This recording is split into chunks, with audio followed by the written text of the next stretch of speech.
Cette réunion se présente sous la forme de questions-réponses. Donc s'il y a des questions, elles sont bienvenues.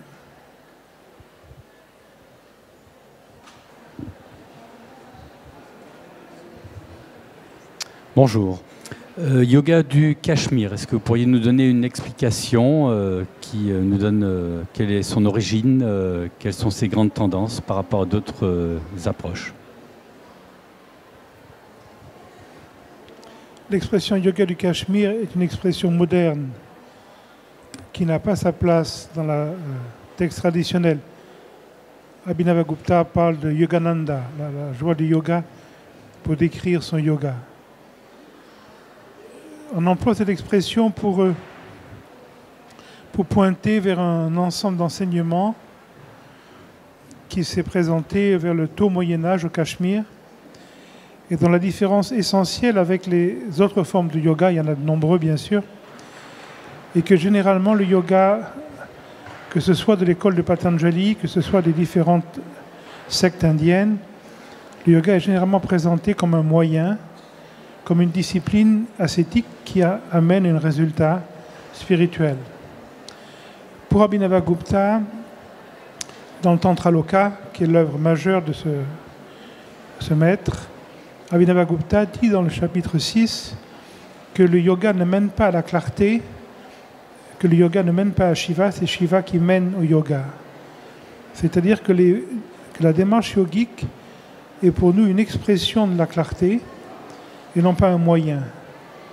Donc ça paraît peu de différence, mais techniquement c'est extrêmement différent, parce que toute l'approche technique va être abordée sans intention, et ce qui va remplacer l'intention, c'est la sensibilité, c'est l'intensité, non pas une intensité vers quelque chose, dans un devenir, mais une intensité par quelque chose, par cette présence non personnelle. Donc ce yoga, a été formulé dans de nombreux textes. Le texte le plus important, c'est le Vijnana Bhairava Tantra, mais il y a également le Zoboda Manjari de Vamanadatta. Il y a d'autres textes. Et ce yoga a été ramené en Occident par Jean Klein. Et c'est lui qui l'a formaté d'une manière accessible. C'est-à-dire qui a enlevé tous les éléments religieux, rituels, qui sont indispensables en Inde, mais qui ici seraient une forme d'exotisme, vu que la plupart des gens ne peuvent pas comprendre ce qu'est une tradition quand ils vivent en Occident. Et il a gardé l'élément essentiel qui est cet accent sur la présence, sur l'écoute, sur le pressentiment de la tranquillité. Et c'est ce pressentiment qui ensuite va s'incarner dans la pratique. Donc il n'y a aucune dynamique vers quelque chose, il n'y a aucun travail musculaire, il n'y a aucune élongation. C'est un travail qui au contraire vise à éliminer le corps comme perception. Pour nous, la nature organique du corps, c'est de rien sentir. Quand vous sentez votre corps, c'est que vous êtes malade. Si vous sentez vos dents, il faut aller voir un dentiste. Si vous sentez votre cœur, il faut voir un cardiologue. Mais dans un état naturel, il n'y a rien à sentir. Et quand le corps ne sent rien, il devient une caisse de résonance pour l'environnement. À ce moment-là, vous sentez la peur ici, vous sentez l'angoisse là, vous sentez l'agitation là-bas. Donc, voilà, ça c'est l'orientation fonctionnelle. Et pour que le corps redevienne cet outil de réceptivité, et le corps et le mental, c'est la même chose, bien sûr, c'est deux mots pour la même chose. Il y a toute une approche qui est faite sur la non-intention, sur le non-contact avec le sol, parce que c'est le contact avec le sol qui crée le poids du corps. Donc au lieu de s'appuyer, comme on fait dans certaines écoles de yoga sur le sol pour se dresser, nous on va traverser le sol, on va s'étaler dans l'espace. Et par exemple pour le souffle, toute la respiration du Cachemire est spécifiquement à l'extérieur du corps. Quand vous allez voir un maître au Cachemire, il va vous mettre un très grand pot, 3 mètres devant vous. Il vous demande de remplir le pot, de vider le pot avec le souffle pendant quelques mois. Ensuite, il va faire mettre le pot derrière vous. Vous allez remplir le pot derrière vous. Ensuite, à droite, à gauche, etc. Je vais commander le souffle, remplisse l'espace, vide l'espace. Et on décorporalise la respiration, ce qui amène une extraordinaire détente de toute la structure neuromusculaire, ce qui permet ensuite d'être ouvert à l'énergie subtile, qu'on ne peut jamais sentir dans un corps en tension, dans l'intention. Donc voilà, c'est quelques éléments, mais on ne peut pas résumer une tradition. Voilà.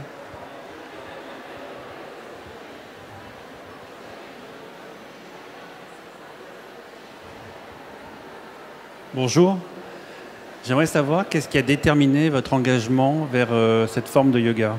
À quel moment et pour quelles raisons vous vous êtes dit c'est là que je dois poursuivre mon existence? Vous savez, dans notre orientation, on ne s'intéresse pas aux choses personnelles, donc ça n'a vraiment aucun intérêt, j'ai oublié. J'ai rencontré quelqu'un qui méritait d'être écouté, mais voilà.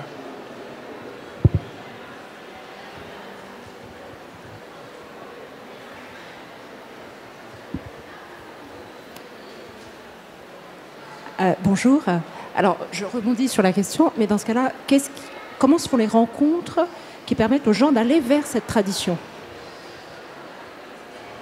Celui qui doit rencontrer cette tradition va la rencontrer. Celui qui ne la rencontre pas n'en a pas besoin, c'est simple.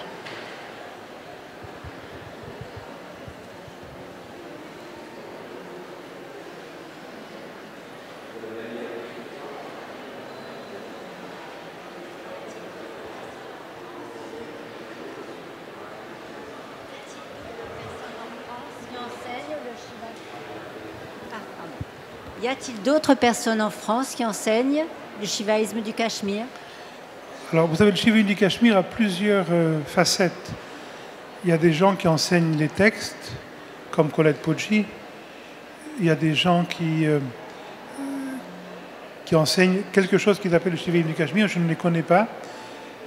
Pour ce qui est de l'enseignement de mon maître, la seule chose dont je peux dire, je pense qu'il y a plus grand monde parce que moi, j'ai rencontré très jeune, tous ces grands élèves sont morts. Il y a un élève en Angleterre, un élève en Espagne, un élève en Hollande, qui vient des fois en France, Kos Zondovan. Il y a sûrement quelques personnes en France, je ne connais pas.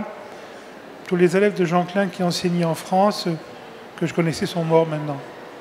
Je ne parle pas de Jean Klein forcément, je ne parle pas forcément de Jean Klein. Mais sachez qu'il y a d'autres personnes en France qui ont étudié en Inde et qui enseignent le shivaïsme du Cachemire. Absolument, mais je parle uniquement de ce que je connais. Merci à vous. Donc moi, je connais uniquement les gens de la mouvance de Jean Klein. D'accord. Voilà. Merci.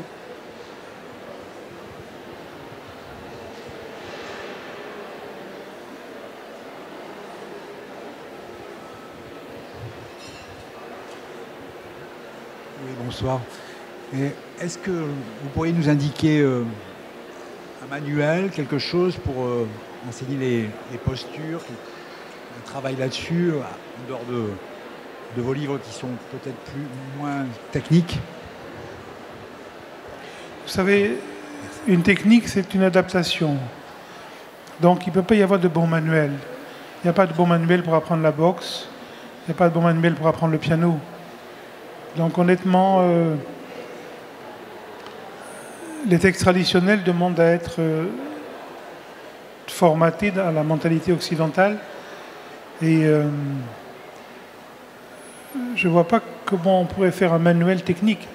On peut donner quelques éléments, mais je ne vois pas de manuel possible. C'est un art, et un art ne peut pas s'apprendre dans les livres, il s'apprend par la pratique. Par contre, c'est un art qu'on peut apprendre tout seul. C'est-à-dire, la seule chose importante, c'est de trouver le bon tapis. Vous devez chercher le bon tapis. Et ce n'est pas un tapis en plastique, ce n'est pas un tapis antidérapant, c'est un vrai tapis. Et quand vous allez le voir, vous allez tomber amoureux. Et puis le matin, quand vous allez le réveiller, le matin à 4-5 heures, vous allez regarder votre maîtresse à côté, puis vous allez regarder votre tapis, et vous aurez une immense envie d'aller sur votre tapis. Là, vous savez, vous allez rentrer le bon tapis. Et ensuite, votre tapis, vous allez faire ce qu'a fait le premier yogi. Qu'est-ce qu'a fait le premier yogi? Il n'y avait pas de séminaire, il n'y avait pas de livre, il n'y avait pas de fête du yoga. Il a écouté. Et ça, vous pouvez faire la même chose, parce qu'il n'y a qu'une seule écoute. La vôtre et la sienne, c'est la même. Donc vous allez écouter, et quand on écoute le corps, organiquement, vous allez retrouver cette forme originelle du travail. Alors bien sûr, il y a des styles de yoga différents, mais honnêtement, pour moi, tous les yogas sont les mêmes. L'accent est un peu différent. L'élément essentiel, c'est de se rendre compte qu'on ne travaille pas pour quelque chose, mais par quelque chose. Donc vous devenez un espace réceptif. Dans cette réceptivité, vous allez découvrir l'enseignement. Mais pour moi, l'enseignement n'est pas dans les livres, il n'est même pas dans les textes sacrés. Et je ne vois pas comment on pourrait faire un manuel de yoga. Pour moi, ce serait une forme d'insulte à la tradition. Dans tous les arts traditionnels, il n'y a pas de manuel. Il y a des éléments historiques. Il y a le Vamanadatta, le Martha Manjari, différents textes indiens, mais ça ne va pas vous amener grand-chose. Ce qui vous amène, c'est de vous asseoir sur votre tapis et de vraiment rien faire. Et vraiment rien faire. Quand vous ne faites plus rien, le passé se meurt, le futur ne se crée pas. Et dans cet espace d'intensité, vous allez découvrir, vous allez recevoir l'enseignement. En tout cas, pour nous, c'est la manière traditionnelle d'aborder la chose.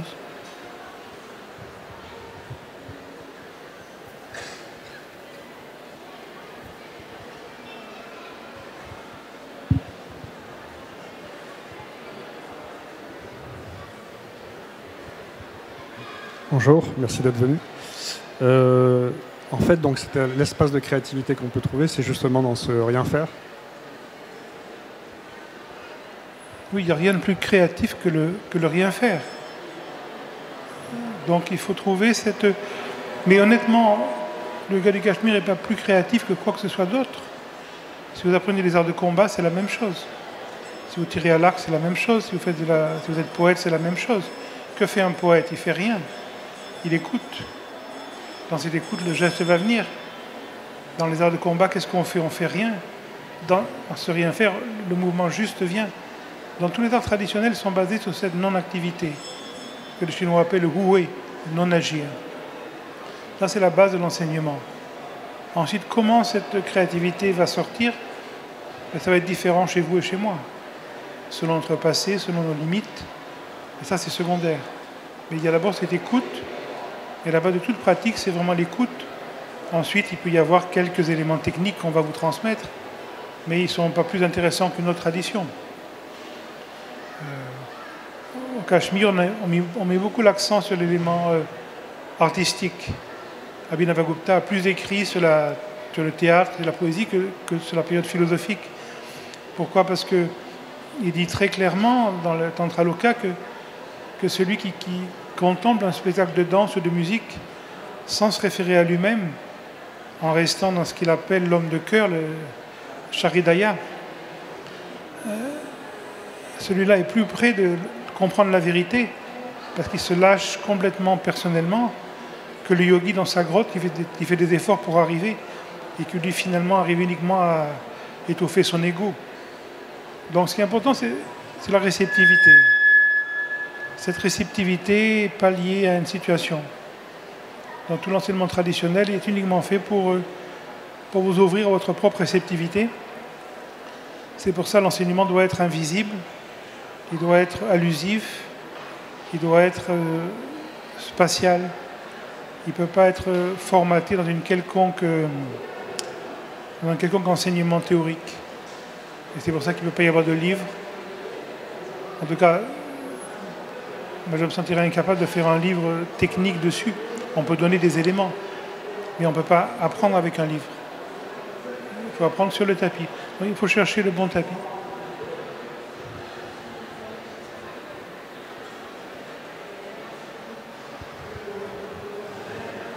Oui, bonjour. Vous avez parlé de tapis. En fait, c'est le seul élément qui paraît être fondamental dans l'enseignement du yoga du Cachemire. Et pourquoi a-t-on besoin d'un tapis pour écouter? Vous avez tout à fait raison. L'élément le plus essentiel, ce n'est pas le tapis, c'est l'écoute. Mais pour beaucoup de gens, le tapis va stimuler l'écoute. Quand vous êtes en train de faire la vaisselle, quand vous êtes en train de faire l'amour, quand vous êtes en train de faire le ménage, quand vous êtes en train de lire, souvent vous vous prenez pour l'acteur. Donc vous êtes collé à l'action.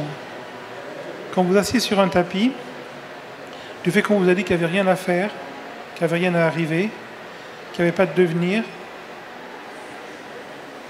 Vous allez apprendre finalement cette présence sans passé, sans futur. Et dans cette présence, l'approche corporelle, ou quel que soit l'art qu'on va aborder, va se présenter. Bon, c'est l'écoute qui est important.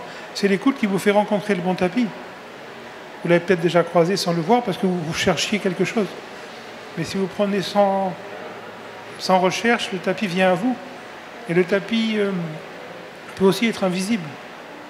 Mais à un moment donné, on le sent. Il y a cet appel. Voilà. Bonjour.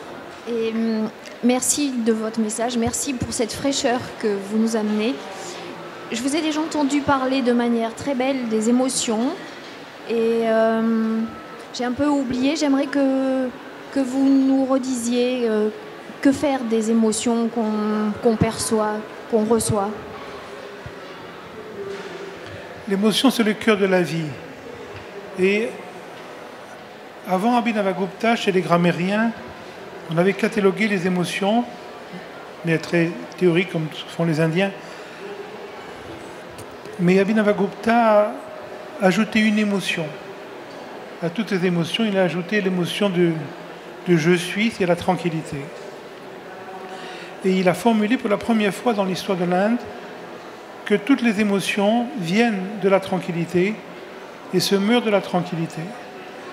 C'est pour ça que toute l'approche tantrique, contrairement aux approches fascisantes des Yoga Sutras ou de beaucoup de techniques indiennes qui essaient de maîtriser les émotions, l'approche tantrique va laisser toute liberté à l'émotion. Non pas pour se complaire dans l'émotion, comme dans le tantra moderne, mais parce que quand une fleur s'ouvre, à un moment donné, elle meurt. Et pour qu'elle meure, il faut qu'elle s'ouvre.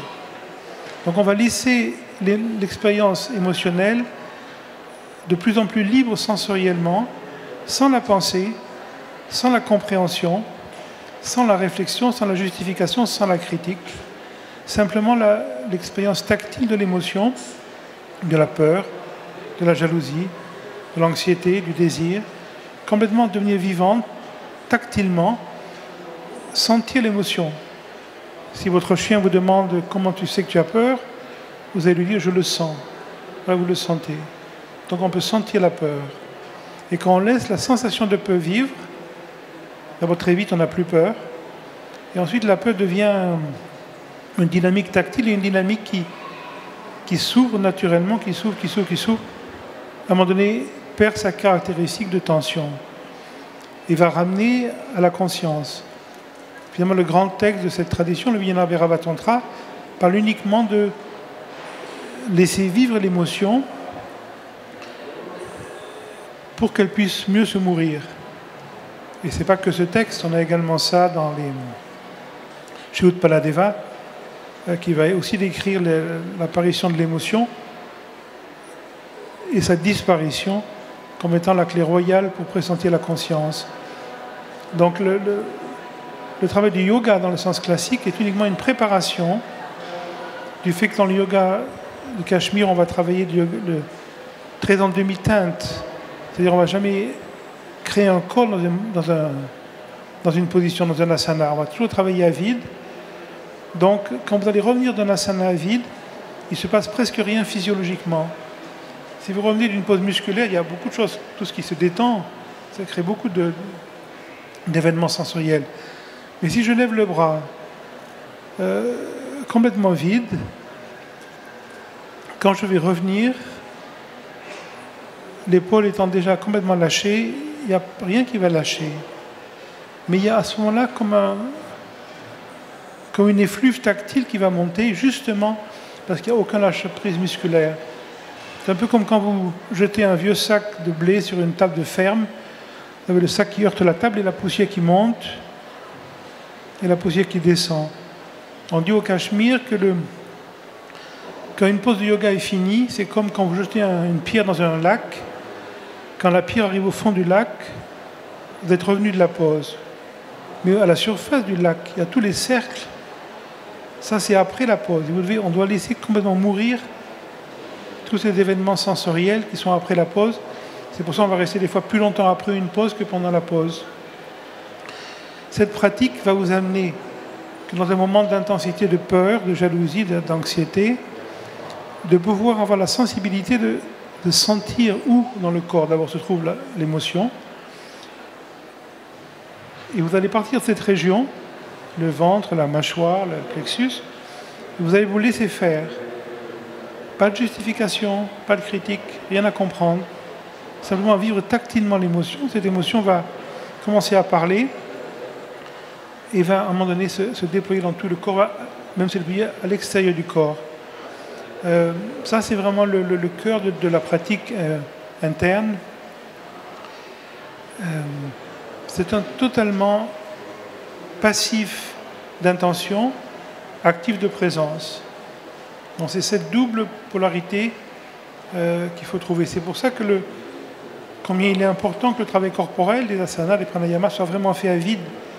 Parce que si après un mouvement, je reviens et le corps lâche, ce lâcher-prise même bloque l'énergie subtile de se déployer.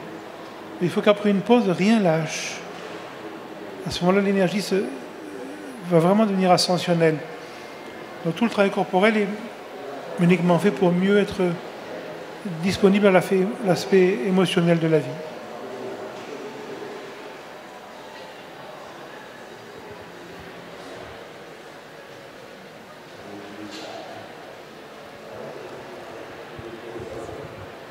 L'émotion apparaît quelquefois sur le tapis, mais on va dire qu'elle apparaît quand même le plus souvent en dehors du tapis, dans la vie de tous les jours. Donc, bien sûr. Vous, ce que vous préconisez, c'est de laisser de l'espace, de laisser un terrain, même si on travaille à ça, même si on s'y prépare en pratiquant le yoga. Mais lorsque l'émotion surgit dans la vie quotidienne, dans la vie de tous les jours, c'est à ce moment-là que c'est important. De prendre un peu de temps, de prendre un... Vous prenez rien du tout. Ouais, c'est l'émotion qui décide. Vous apprenez, votre mari vous trompe. Vous avez un choc. Au début, vous pensez à une seule chose, à votre mari ou à sa maîtresse. Vous ne pouvez pas sentir l'émotion, vous êtes trop pris par la situation. Mais peut-être 2 heures après, ou 2 mois après, selon votre capacité, vous pouvez vous rendre compte que le plexus est complètement bloqué. À ce moment-là, vous n'avez pas oublié. Je dirais, vous allez mettre de côté que votre mari vous trompe. Vous allez revenir simplement à ce qui est le plus présent en vous. Et c'est à ce moment-là que vous allez laisser vivre l'émotion. Donc ça peut être 20 ans après. Ça peut être 1 an après. Et ça va se faire progressivement. Au début, il faut que la situation soit partie. Un chien vous agresse, vous avez peur du chien. Vous ne sentez même pas que vous avez peur, vous n'êtes que sur le chien. Et puis vous avez égorgé le chien, ou le chien est parti. Il n'y a plus de chien, mais il y a encore la peur. À ce moment-là, vous laissez la sensation de peur. Voilà, vous laissez la peur faire. Vous n'avez plus peur, le chien n'est plus là. Donc, quand on n'a plus peur, on peut laisser la peur sentir. Et puis si vous faites ça après, vous allez voir votre capacité de sentir l'émotion proche de la situation qui, apparemment la cause, va se rapprocher. À un moment donné, pendant la peur, vous allez sentir la peur. Et à un moment donné, avant la peur monte, elle n'est pas encore là. Vous allez sentir la peur qui monte, vous n'allez rien faire contre. La peur va monter. Et à un moment donné, la peur monte, vous êtes tellement conscient que la peur monte que la condition d'avortement, ça ne monte pas. Et à un moment donné, vous rentrez chez vous le soir et votre poisson rouge vous demande alors qu'est-ce que tu as fait aujourd'hui? Vous lui racontez votre journée, puis vous lui racontez un événement qui avant vous aurait fait peur, qui avant vous aurait traumatisé, et aujourd'hui, vous n'avez pas créé de lien personnel avec l'événement. Donc l'événement était un événement. Et vous vous rendez compte que vous êtes libre de quelque chose. Mais si je me rends compte que je suis libre pendant l'événement, c'est que je n'en suis pas libre. Parce qu'il y a encore la mémoire. Donc je ne peux jamais me dire je suis libre de quelque chose. Ça, c'est complètement intellectuel. Mais après l'événement, quelqu'un me pose des questions, vous pouvez me rendre compte que avant vous auriez tellement souffert de ça et aujourd'hui, c'était vraiment léger. Et tout ça est une transposition de l'approche corporelle, de comment on gère l'attention. On va repartir on ne va pas faire de mouvement ici, donc on va bouger un bras. Je lève le bras. Donc je pars d'un corps vide, un corps relativement vide. J'ai déposé le poids du corps sur les points de contact. Il y a un sloka du Vijnana Bhairava Tantra qui est très précis qui dit de être assis comme sur un coussin moelleux. Qu'est-ce que vous sentez sur un coussin moelleux? Vous ne sentez rien. Donc il ne faut pas sentir le sol. Si vous êtes sur la tête, il ne faut pas sentir la tête. Et on parle là de la position assise. Donc, vous avez déposé le corps sur les points de contact. La chaleur du corps a pénétré le sol, la chaleur du sol a pénétré le corps. Vous êtes comme sur double contact, c'est un coussin moelleux. Quand vous ne sentez pas de sol, le corps est sans poids, le corps devient vide. Dans ce corps vide, tactile, on va lever le bras. Alors je lève le bras. Le corps est vide, le corps est vide, le corps est vide. Peut-être ici, j'ai une épaule qui apparaît. Une densité dans l'épaule. Qu'est-ce que je fais? Je fais rien, je dis merci. Parce que je cherche ça.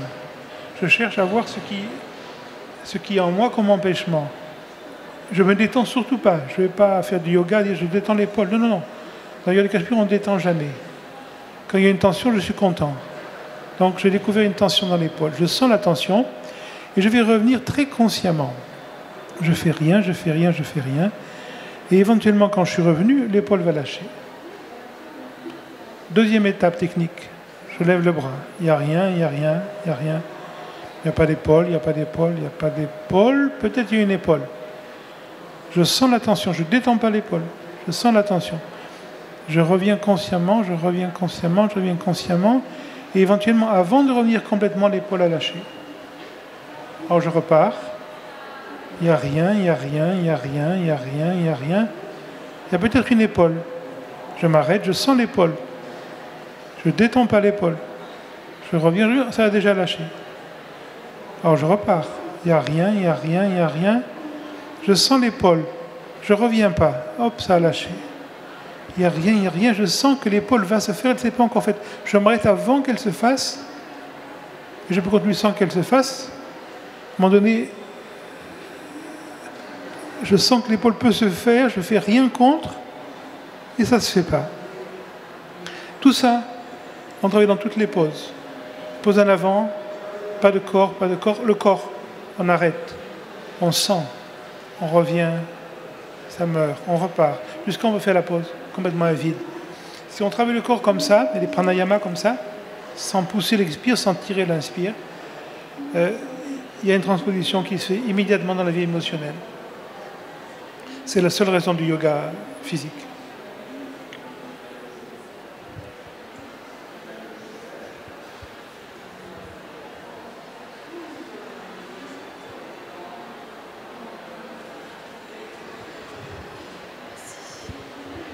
Bonjour. Vous avez parlé de tantra tout à l'heure. Est-ce que vous pourriez donner une définition, surtout dans la lignée du yoga du Cachemire? Alors, honnêtement, je pense que le temps qui nous est imparti ne permettrait pas ça. Il y a deux personnes sympathiques. Il y a André Padoue en France et surtout Alex Anderson à Oxford qui ont essayé de définir le mot tantra. Chacun dans une trentaine de pages. Et leur conclusion à tous les deux était qu'on ne pouvait pas le définir. Je voulais la vôtre. Alors, je vais vous donner celle de mon maître. Mon maître disait, le tantra, c'est l'actualisation du pressentiment de la non-dualité dans l'espace-temps, c'est-à-dire dans la vie de tous les jours. Le pressentiment de la vérité est informel, puisque ce n'est pas une expérience objective, il ne peut pas être concrétisé en soi. Mais il peut se concrétiser dans l'espace-temps. Donc, l'approche tantrique, c'est comment vivre ce pressentiment dans la vie affective, dans la vie intellectuelle, dans toutes les modalités de la vie. Mais prenez pas cette définition comme étant une définition juste. Mon maître le voyait comme ça. Je trouve que cette formulation me paraît très vraie. Mais ensuite, le mot tantra a des sens différents dans les époques, dans les régions. En Assam, en Orissa, au Tamil Nadu. Au Cachemire, au Bengale, il y a des tantras très différents. Il y a des tantras dualistes, non dualistes, vishnouistes, shivaïstes, shaktistes. C'est sans limite. Donc on ne peut pas donner une définition générale des tantras. Moi j'aime bien celle de mon maître, mais c'est peut-être un parti pris. Merci.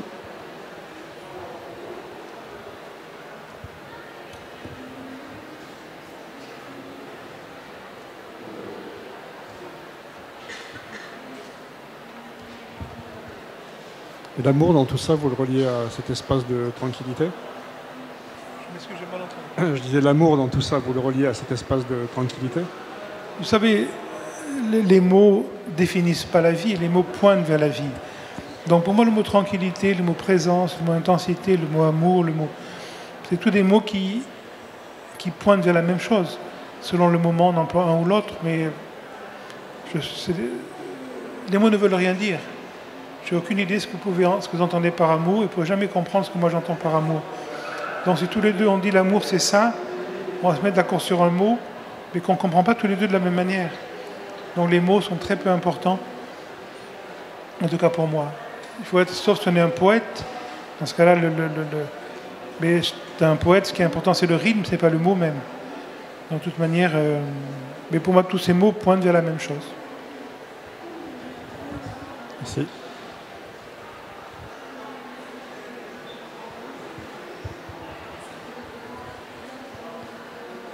Je voulais revenir sur les émotions, parce que tout à l'heure, vous avez expliqué les émotions plutôt a priori que l'on considère comme négatives.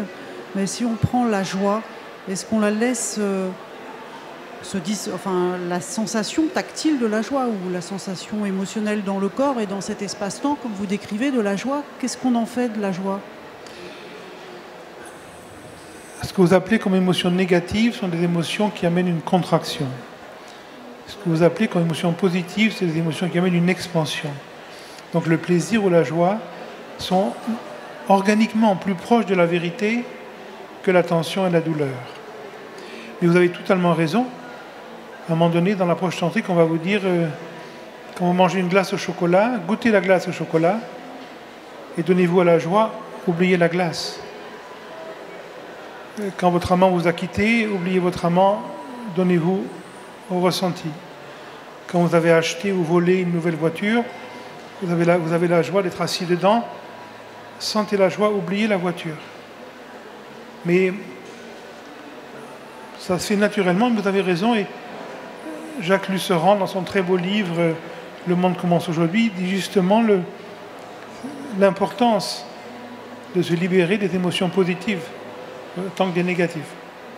Mais il ne faut pas concevoir ça comme quelque chose à faire, ça c'est organiquement, et généralement, le plaisir vous fait oublier ce qui vous cause le plaisir. Généralement, si vous avez un orgasme, l'orgasme élimine l'amant organiquement.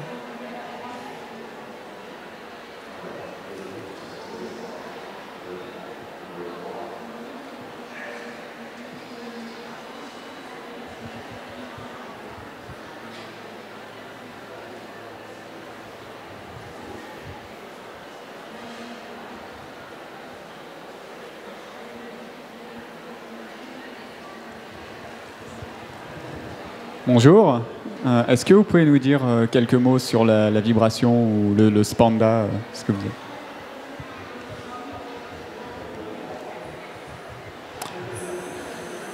Dans un moment sans intention, il y a organiquement cette vibration. Chacun va la vivre de différentes manières. Ce qu'on appelle spanda n'est pas une vibration qu'on peut sentir.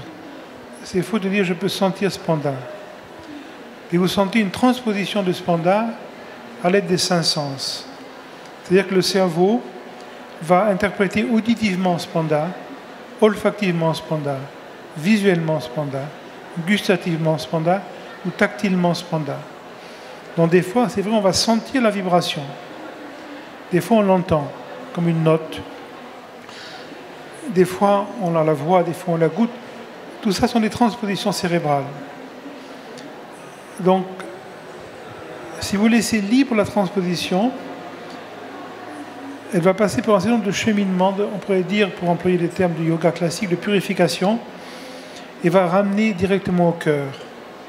À ce moment-là, ce qu'on appelle spanda peut être pressenti. Et ça me paraîtrait quelque chose de très discutable de dire « je peux sentir spanda ». Spanda dans les textes du Cachemire se réfère à quelque chose qu'on ne peut pas sentir par les sens. Mais les sens peuvent transposer spanda. Donc dans le yoga du Cachemire, Abhinavagupta dit que le senti, c'est le sens ultime. Mon maître le voyait comme ça, mais il pensait que l'écoute avait cette même qualité. Moi, je suis personne pour avoir une opinion là-dessus. En tout cas, l'écoute et le ressenti sont des sens très globaux. Dans le yoga du Cachemire, on met beaucoup l'accent sur le ressenti du corps pour le laisser se déployer et ensuite se résorber. Mais dans l'art des mantras, c'est la même chose. Le but d'un mantra, c'est pas du tout son émanation, mais c'est sa résorption. Et quand le mantra se résorbe, celui qui prononce ou celui qui entend le mantra se résorbe simultanément, parce qu'il ne peut pas y avoir de sujet sans objet. Donc quand l'objet résorbé se meurt, le sujet se meurt aussi. Quand il n'y a plus ni sujet ni objet, il y a spanda, cette unité. Mais dans la vibration, c'est pareil. Quand vous laissez le corps naturellement retrouver sa tactilité, son immensité, cette immensité va passer par un certain nombre de paliers. Et puis ces paliers vont diminuer, et vont se résorber dans le cœur. C'est spanda. C'est ce qu'on fait naturellement tous les soirs. Quand vous donnez au sommeil le soir, vous laissez le corps se mourir, vous laissez la pensée se mourir, et tout ça se meurt dans le sommeil profond. Bon, c'est la chose la plus organique qui soit. C'est pas un exercice, ça se travaille pas, ça se reçoit dans l'humilité de l'écoute. Donc spanda, c'est un autre mot pour moi pour pointer vers la même chose. Mais quelqu'un de brillant qui connaîtrait le sanskrit, ce qui n'est pas mon cas, pourrait vous amener beaucoup d'autres éléments par rapport au texte. Mais moi, je m'occupe de l'actualisation de ces choses et non pas de l'étude conceptuelle qui m'est assez étrangère.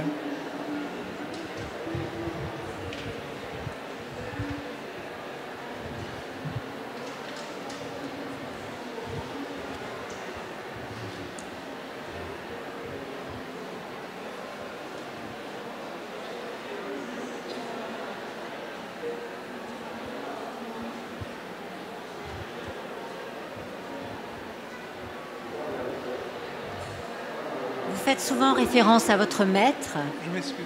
Vous faites souvent référence à votre maître. J'aimerais savoir s'il était dans la lignée des maîtres d'Abhinavagupta.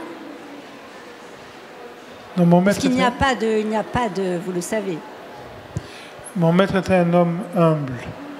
Donc il n'a jamais prétendu quoi que ce soit et surtout pas d'être un maître. Il a rencontré à Puri un ascète qui s'appelait Dibyananda Puri quand il vivait en Inde. Et cet ascète lui a transmis la technique corporelle qu'il a ensuite transposée ici. Je dirais, le reste, je n'ai aucune compétence pour le dire. Moi, il ne m'a rien dit d'autre. Ce qui était pour moi important chez ce maître, c'est mon maître, c'était son absence de toute prétention. Il n'a jamais prétendu quoi que ce soit. Pour lui, cette écoute qu'il habitait était naturelle. Il était naturel de transmettre cette écoute. Alors bien sûr, quand on le mettait sur une estrade, s'il y avait des questions, il répondait aux questions. Donc il avait l'air d'un maître. Et vous l'auriez vu dans la vie de tous les jours, c'était un homme le plus ordinaire qui soit, le plus sans défense qui soit, sans mémoire, simplement intensément présent à la vie. C'est ça qui faisait pour moi sa qualité de maître. Donc on ne prétend aucune lignée, etc.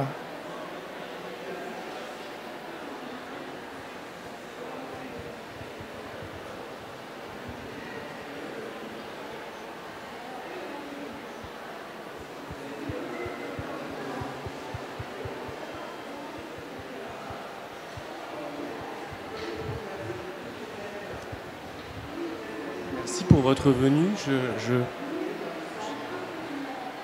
suis très très frappé par la profondeur de votre réflexion et surtout cette idée d'accepter de ne pas savoir et d'être à l'écoute de ce qui se passe au plus profond de nous-mêmes. Alors, ma question elle est peut-être abstraite, mais je me demande si, c'est pas évident dans un aquarium social, et encore plus dans le yoga où moi j'ai une expérience d'enseignant. Les gens ont de plus en plus de questions Et on est dans un monde où il faut savoir, où il faut maîtriser, où il faut contrôler. Ma question, est-ce que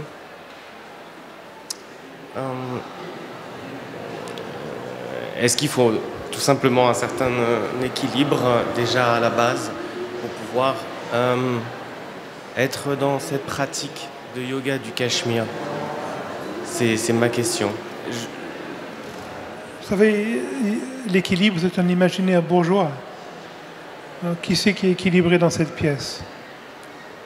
Moi, j'ai besoin de 4 secondes, 5 secondes pour rendre la plupart des gens ici complètement fous. En réaction totale. Je vois personne d'équilibré. Donc, on est tous déséquilibrés. Ensuite, la seule chose qui est importante, c'est l'amour. Il faut être amoureux d'une tradition. Quand on fait du karaté, il faut être amoureux du karaté. Quand on fait de la boxe, être amoureux de la boxe. C'est l'amour qui permet l'intensité. Donc si vous rencontrez cette démarche, si vous tombez amoureux, c'est qu'elle vous convient. Mais si je me pose la question, est-ce que je suis amoureux ou non, c'est qu'on n'est pas fait pour ça. Si je me pose la question, est-ce que je dois aller m'entraîner en boxe, il vaut mieux pas y aller. Un vrai boxeur ne se pose pas la question. Un vrai musicien ne se pose pas la question. Quand on est violoniste, si on a envie de faire du violon, on fait du violon.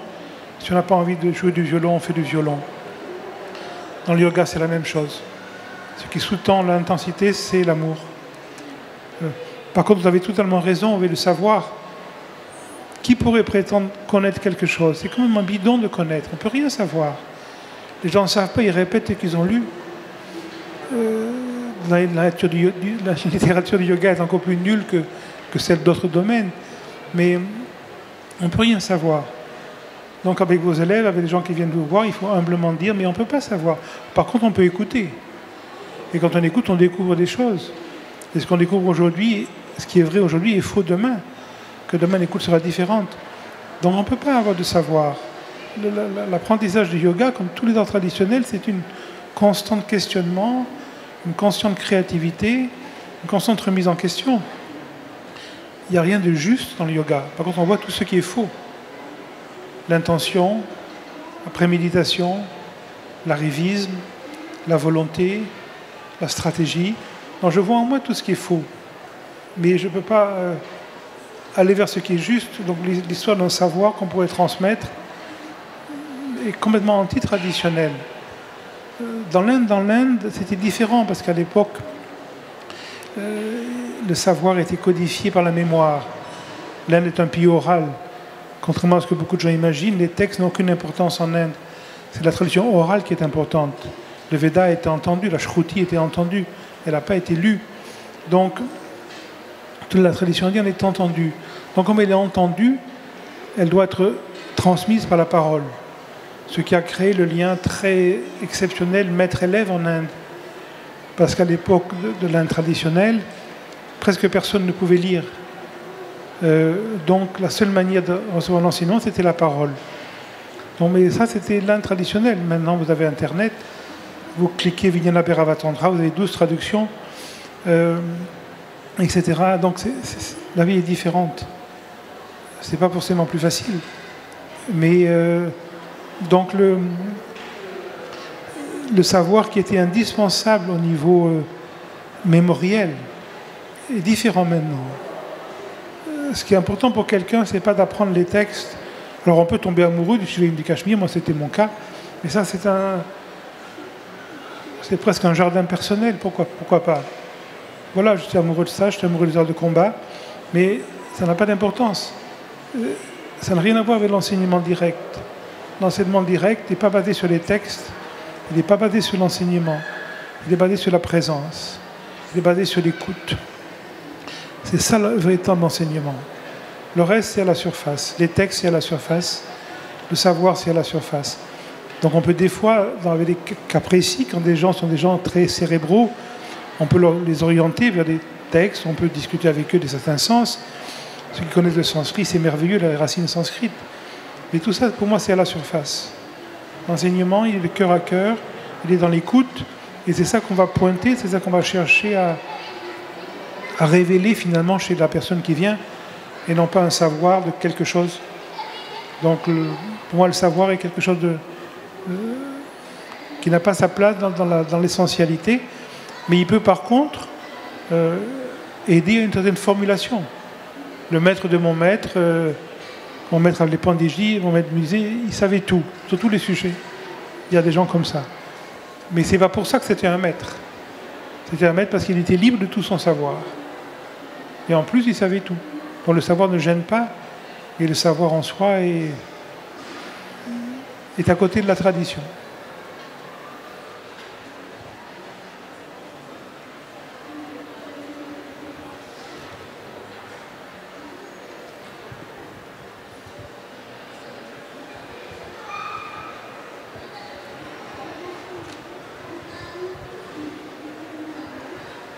Bonjour.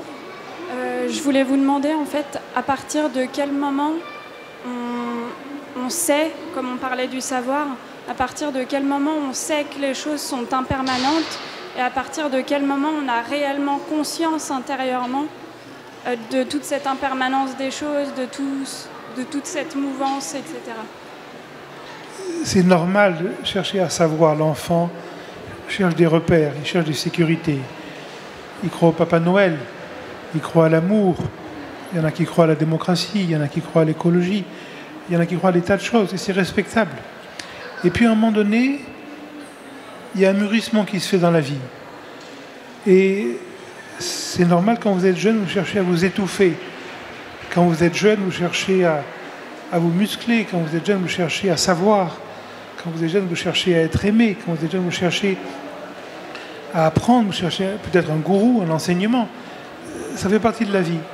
Et puis à un moment donné, naturellement, et il n'y a pas de temps précis pour ça, vous allez vous rendre compte que ce que vous cherchez essentiellement, personne ne peut vous le donner. Parce que vous l'avez en vous. Aucun texte peut vous le donner. Dans le texte, peut vous ramener à vous-même, un enseignement peut vous ramener à vous-même, mais il ne peut pas vous enseigner ce que vous êtes. Donc comment se fait cette compréhension qu'il n'y a rien à apprendre à l'extérieur, mais que tout est à écouter intimement? C'est ce qu'on appelle l'orientation. Et ce n'est pas une fois. Mais assez progressivement dans votre vie, vous allez de nouveau tomber amoureuse, penser que vous avez rencontré l'homme ou la femme de votre vie, et puis quelques temps après, vous vous rendez compte que finalement, de nouveau, vous êtes parti dans un imaginaire romantique, et vous avez quitté votre écoute de la vie. Voilà, vous êtes revenu à une intimité. Et puis de nouveau, vous allez croire que si vous appreniez le sanskrit, ou si vous appreniez le chant védique, enfin vous seriez riche. Et puis après quelques années, vous vous rendez compte que vous avez appris ceci et cela, mais que finalement, est-ce que ça vous touche profondément quand vous êtes seul dans votre chambre, qu'il y a ce sentiment de manque qui est toujours là? Vous allez voir que le chant védique peut rien pour vous. Et puis un jour, vous allez voir que le savoir peut rien pour vous. Et puis comme vous êtes intelligente, vous allez vous rendre compte qu'il y a des chances que vous allez avoir Alzheimer. Et moi, je me rappelle Patrick Lebaille, un des grands sanskritistes français, chez lui, me montrait sa bibliothèque de livres sanskrits en fin de vie et me disait, mais je ne sais pas tous ces livres, je ne sais pas quelle langue étrange. Il avait Alzheimer, il avait oublié tout ce qu'il savait. Et quand vous avez la chance de rencontrer des gens qui ont Alzheimer, vous vous rendez compte que le savoir c'est bidon, le savoir c'est nul, le savoir ça s'oublie. Quand vous entrez sur votre lit de mort, vous ne saurez plus rien. C'est l'intensité qui est importante. Donc, c'est la vie qui va vous amener de comprendre ça. Tant qu'on n'a pas compris ça, on se cherche dans un savoir, on se cherche dans une sécurisation d'accumulation, et c'est légitime, jusqu'à ce qu'on en voit la limite. Et quand, si une ou deux fois vous frôlez la mort, vous allez vraiment voir combien le savoir est vraiment caduc. Donc il n'y aura plus la dynamique de savoir. Par contre, si vous êtes fait pour apprendre, moi j'ai eu un grand plaisir à lire beaucoup de choses sur le tantrisme et sur ces écoles, à fréquenter des gens. J'ai vu le plus grand maître tantrique de l'Inde contemporaine, Mahamadhyaya Gopinath Korivaj à Bénarès, il y a 40 ans. J'ai beaucoup appris de lui, j'ai appris de beaucoup de gens. Et ça, c'était pour le plaisir de la vie. C'était comme aller en boîte de nuit. J'aurais pu aller en boîte de nuit, mais je ne sais pas danser. Je préférais aller écouter Pandit Gopinath à Bénarès. Mais ça ne sert à rien d'autre. C'est une occupation sympathique. Mais prenez pas le savoir pour ce qui est important. Ce qui est important, c'est votre maturation, c'est l'intimité de la vie qui va vous l'amener C'est les crises affectives, c'est le moment de jalousie, c'est le moment de tristesse, c'est le moment de peur. C'est d'explorer ça intimement qui va amener cette maturation. Et là, vous verrez que le savoir, c'est un ornement. Des fois, il a sa place, mais en soi, il est complètement inutile.